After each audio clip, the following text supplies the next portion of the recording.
We're watching something different and I love it. I'm watching Invincible for the first time and here are my thoughts. Now there's two different episodes.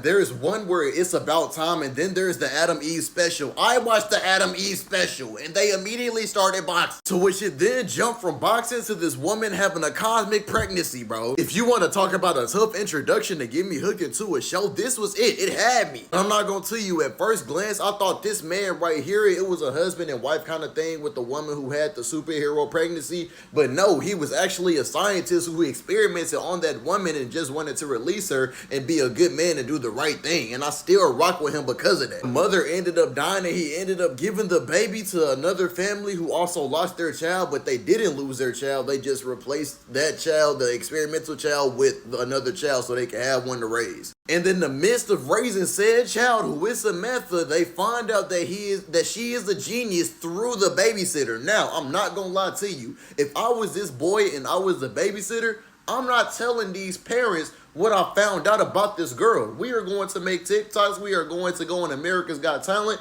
We are going viral. You understand me? Because he was telling them how smart she was, how much of a genius she was, and he didn't know he was cooking himself in the process. Because the face reaction they were having, as you can see in this screenshot right here, they was not rocking with it at all. Even down to the point where even just being a decently good father, he is throwing his own child down. And this is why I don't rock with this man at all. Now, the mama, she cool, but because of her husband, she's starting to get influenced as well and not being a good mom. This is not a good father, bro. I don't rock with him. But in the process, she ended up meeting a friend, someone who stayed across the street from her. And in that same breath, they grew closer with each other and then she developed her powers. Now, with her being with Val, being her best friend, she felt the need to show Val. And guess what happened? This is how Val reacted. Now, what compels you to act in this manner when you, bro, I'm just saying, if it was me, and I had a friend who had superpowers and they told me they had superpowers, I'm not about to fear for my life. Especially when they're just playing with me and having fun and I can see the capabilities of what they can do. You acting like she finna kill you, like she was finna commit mass murder. She isn't Omni-Man.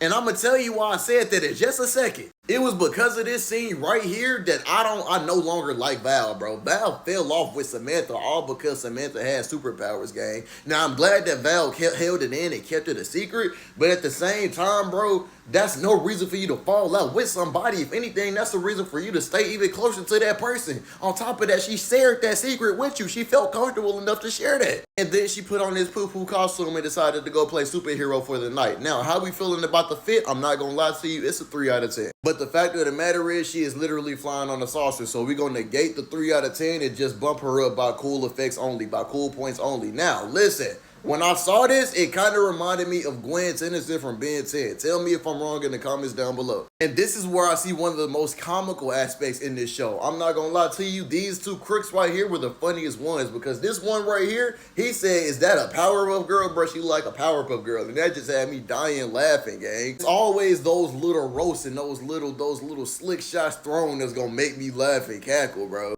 But after handling those crooks, Samantha ends up meeting the man that created her. Now, he tried to tell her to stop fighting. Should she have listened?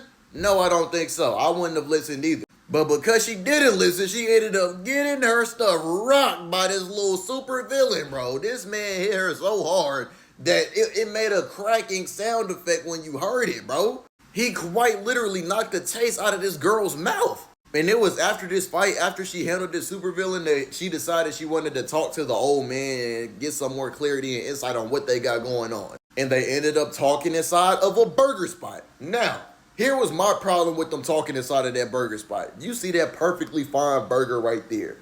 You are inside of a burger spot, paying for burgers, paying for food, and you quite literally have the ability to replicate that exact same burger yourself. And let's talk about the type of sandwiches that the mom is feeding Samantha in the first place. Cream cheese and olive sandwiches, bro. How much can you say you hate a person without saying you hate that person? I would turn that into a burger every day too. And not only did you do it once, but you did it twice. You did it right here with that same cream cheese and olive sandwiches. Mom, that's not hidden. Those sandwiches are trash.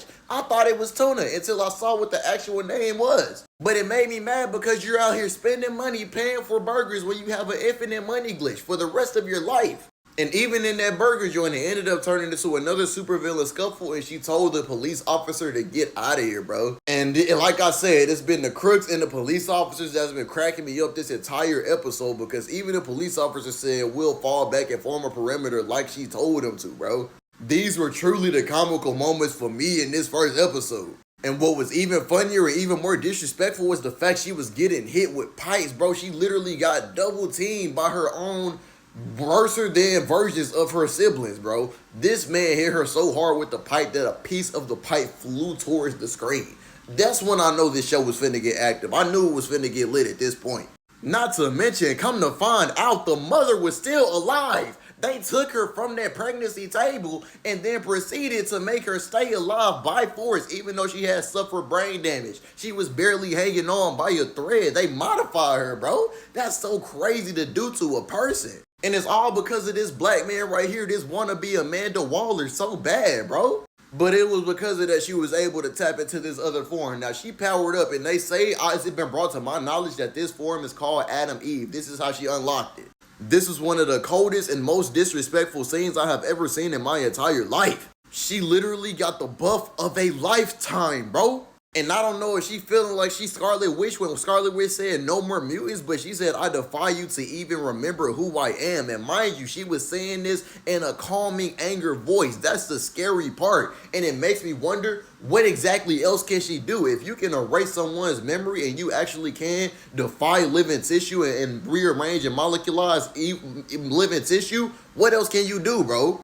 Yes, I made those words up, but even after that scuffle, she went back home and they tried to celebrate her birthday and they was extremely mad at her. Now, granted, they did have a fair opinion to be mad. However, you shouldn't have lashed out on her because you don't know what she was doing, gang.